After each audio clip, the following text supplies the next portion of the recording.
après, voici la vérité sur le nombre de valises que transportait Shaukat Ali Soudan de retour d'Arabie Saoudite en jet privé dans la nuit du 2 au 3 août 2016. Ça sentait le mensonge quand le numéro 3 du gouvernement disait ceci. Ça veut dire classique est important là-dedans. Donc, ce qui me dit réfléchir ça veut dire que c'est un insulte. Et deuxièmement, je suis malade, je fais un dent avion là même, je mets un lit avec un médecin qui me fait une piqûre, me met une ceinture pour ne pas bouger. Parce qu'il m'a malade dans moi. Et moi, je me commencé.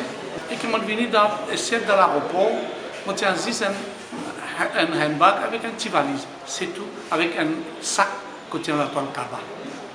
Je suis dans la toile Kaba qui m'a tiré un cadeau et c'est tout. Mon vini, mon passeport pas douanier, mon donne mon passeport, mon fait tout et moi on fait tout cela. Cela nous a pris 1 an pour le prouver, mais la vérité, tôt ou tard, finit par émerger. Voici en exclusivité les enregistrements CCTV de la sortie du U-Lounge à l'aéroport. Shaukat Ali Soudan sort à 0h36. Bon, déjà il marche sans béquille, sans l'aide de personne, comme un grand, ce qu'il ne pouvait pas faire en Arabie Saoudite. Passons. Revenons au nombre de valises. Soudan prétend qu'il ne transportait que 3 pièces de bagages. Je suis venu dans l'aéroport, je tiens juste un handbag avec un petit valise. C'est tout, avec un sac que tient la toile Kaba. Je tiens dans la toile Kaba qui m'a tiré un cadeau et c'est tout. Voici ces 3 pièces de bagages dont parle Soudan. Il est 0h31, 5 minutes avant que le ministre ne sorte. Un bagage à main, une petite valise et un sac où il transportait de la toile. Ces 3 pièces de bagages sont transportées par un des gardes du corps de Soudan et une employée du U-Lounge. Jusque-là, le compte est bon. Mais 2 minutes plus tard, regardez, il est 0h33. 2 autres valises dont Soudan n'a absolument pas parlé quittent le U-Lounge. Soudan a menti.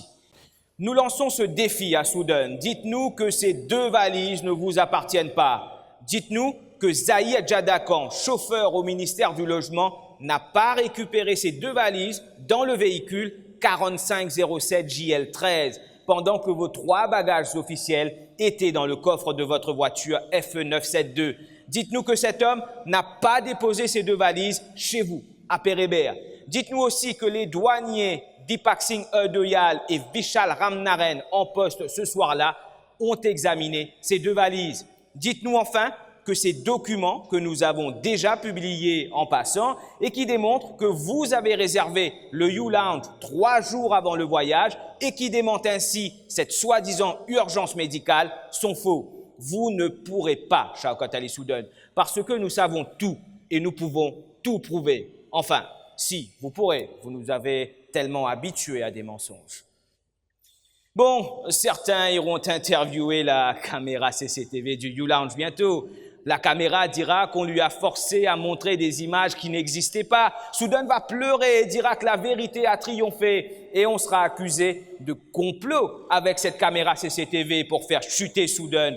D'autres experts des médias seront invités sur un plateau et ils diront qu'un journaliste n'a pas le droit d'enquêter à l'aide d'une caméra CCTV. Au final, l'affaire sera oubliée et on oubliera de se demander ce que contenaient ces valises que Soudan nous a cachées en débitant des couleuvres aux allures d'anaconda.